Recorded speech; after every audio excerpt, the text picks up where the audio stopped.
Merci à Blandine Danvé au lendemain de la célébration de la journée mondiale de la météorologie.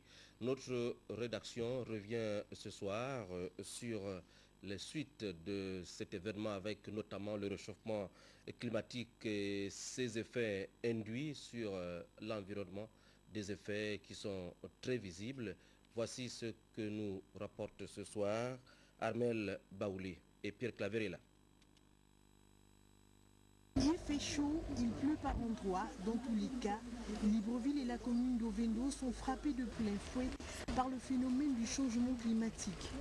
Alors que depuis hier, précisément le 23 mars, la communauté internationale venait de commémorer la journée internationale de la météorologie sous le thème du climat et vous.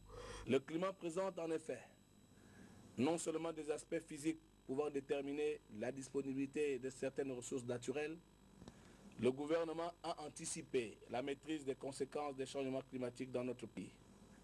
Pour cela, il a engagé deux actions fondamentales sur deux plans. D'abord, l'acquisition d'une antenne satellitaire pour le suivi de l'évolution du climat sur l'ensemble du territoire national. Cette acquisition complète ainsi le dispositif constitué d'un studio média et de deux stations satellitaires fournies respectivement par l'Organisation mondiale de la météorologie et EMESAT via l'Union européenne et l'Union africaine pour améliorer les prévisions météorologiques et une surveillance continue de l'environnement. Le sujet est bien évocateur, mais il n'y a pas eu de manifestation pour faire le point sur les migrations massives des populations et leurs conséquences sur le réchauffement climatique à l'origine de plusieurs inondations. Le climat actuellement nous donne beaucoup de soucis à cause de son réchauffement qui ne cesse d'augmenter, et ce réchauffement est à l'origine des catastrophes naturelles que nous connaissons actuellement.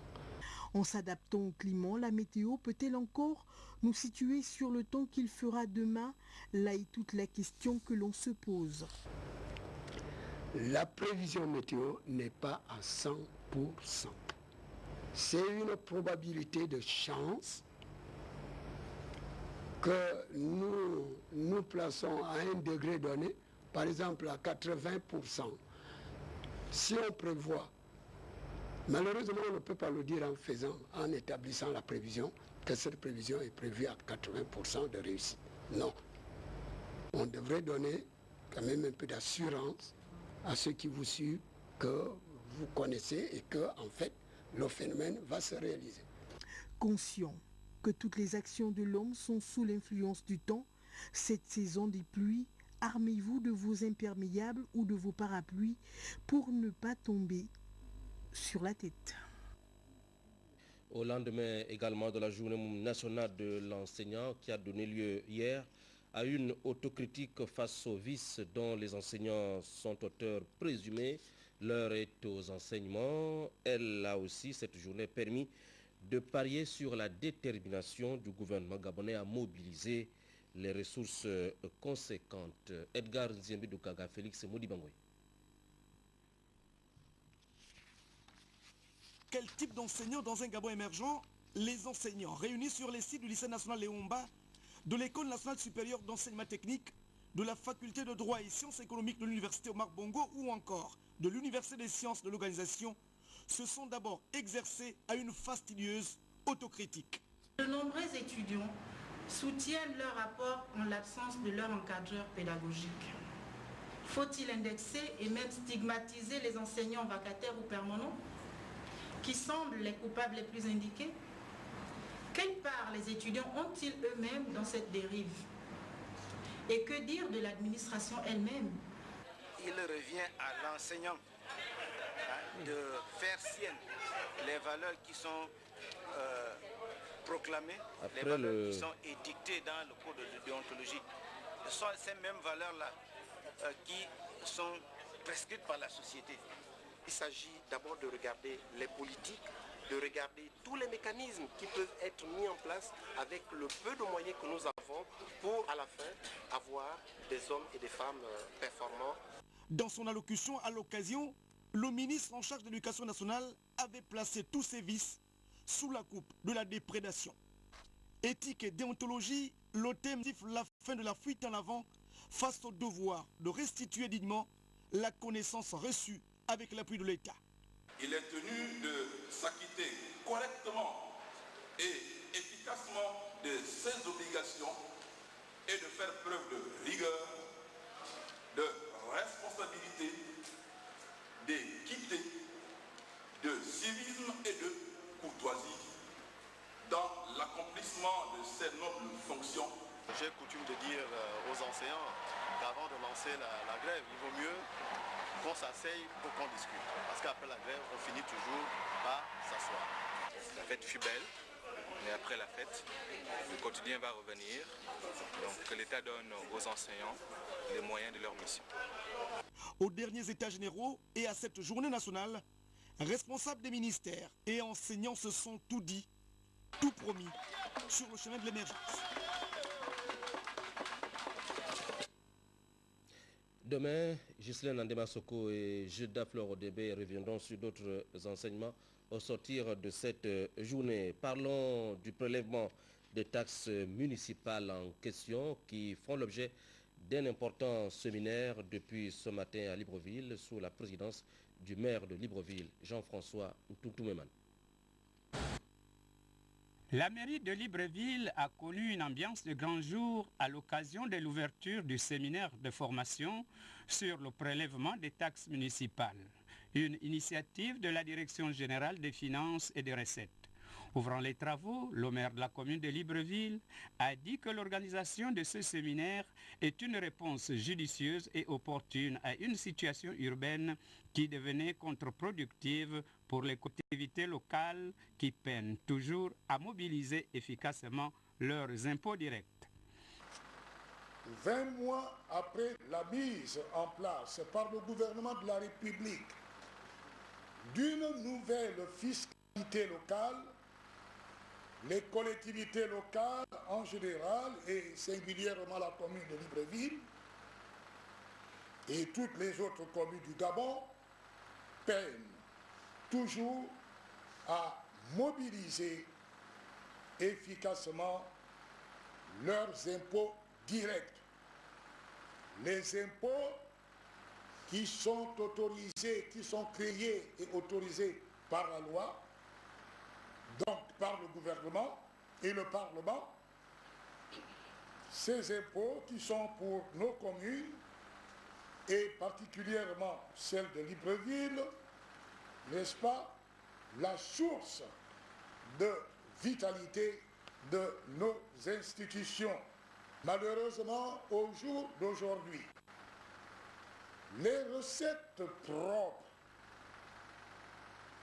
qui alimentent le budget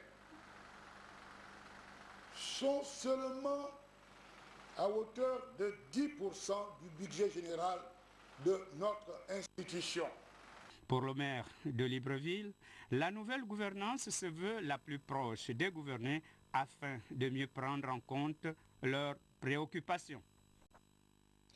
Vers la fin de ce journal, avec les activités de l'élu du premier siège du Komo Monda, Julien Koré-Békalé, qui a visité le nouveau bâtiment de la maison de la jeunesse et les sinistrés de Meyang.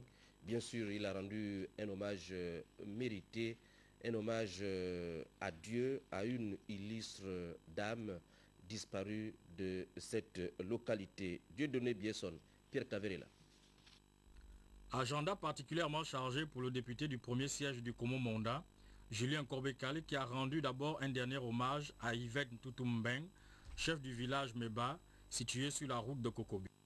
Décédée à l'âge de 59 ans, elle laisse une famille et des amis en détresse. Ensuite, le député qui accompagnait certaines autorités politico-administratives du Komo Monda ont réceptionné le bâtiment érigé par l'entreprise FACO dans les délais de livraison. Ce joyau, encore appelé Maison de la Jeunesse, peut aussi accueillir certains services d'Untum. Alors, on est tenté de savoir qui devrait s'occuper de l'entretien. Sur ce plan, le maire précise.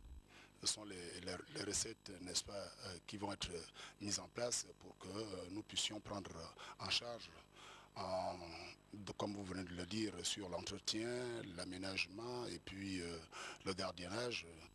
Le député Nkorbe Kale, qui déploie une politique de partage dans sa circonscription politique, s'est enfin rendu au village Meillan pour constater les dégâts causés par un violent orage dans ce village. Revenons sur ce qui s'est passé et le nouveau quotidien des populations. J'ai senti vraiment la pression du vent à soulever le toit. Une seule fois. Je dors avec ma famille là. Je préfère stocker ma famille à la cuisine.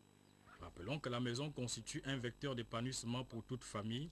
Il est important à cet effet que les autorités compétentes viennent au secours des populations presque sans abri.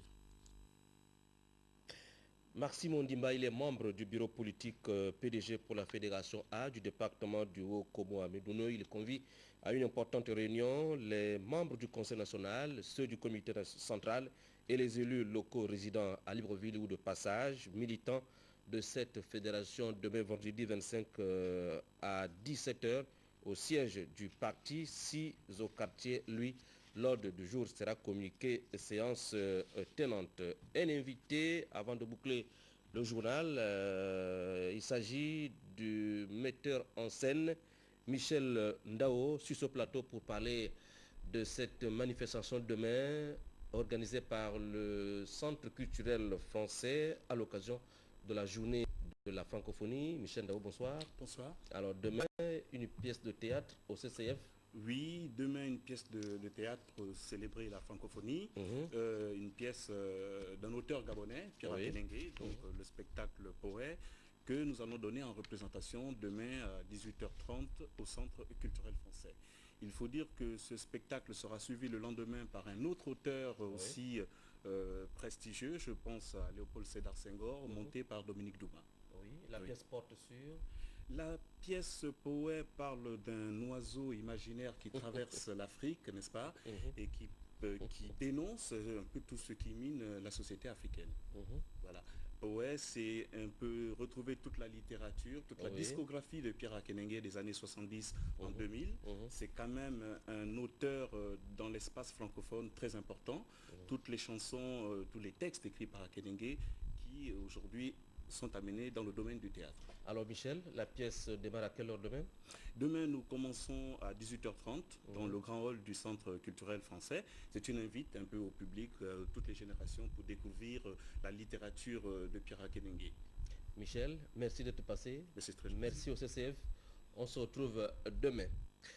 Une nouvelle triste dans ce journal pour boucler cette édition d'information. Décédé le 8 mars dernier des suites d'un accident de la circulation. La dépouille du préfet du département de la Lopé, Luc Tessa, est exposée depuis cet après-midi au domicile familial de Libreville. Le préfet Luc Tessa a reçu, comme vous le voyez, les adieux de la République. Le secrétaire général du ministère de l'Intérieur, M. Hilaire Mata, a représenté le ministre de l'Intérieur, Jean-François Ndungo, a empêché le préfet de Boué, diplômé de l'ENA, qui a servi à Oyem, Makoko, Kulamutu et Tibanga, sera inhumé à Fougamou, sa terre natale. Le sport pour la boucle définitive avec le ministre de la Jeunesse et des Sports que vous avez sur ces images, M. René Ndemezo Obiang, qui a rendu visite cet après-midi à la sélection gabonaise Espoir dans le but de les encourager. Les Panthères rencontrent samedi prochain à Libreville l'équipe du Swaziland dans le cadre des éliminatoires pour les Jeux Olympiques de Londres 2012. Une rencontre que vous suivrez évidemment en direct et en exclusivité sur la première chaîne de télévision gabonaise grâce aux commentaires de Pablo Mousso Djingoma et Serge Niquez Lambert Ranouzino. Voilà, nous vous avions présenté le journal du soir. Une seule nouvelle, le président turc arrive ce soir à Libreville. Le journal réalisé par Nestor Ekomi était coordonné par Yves Gislain Mitumba. Merci de nous avoir regardés.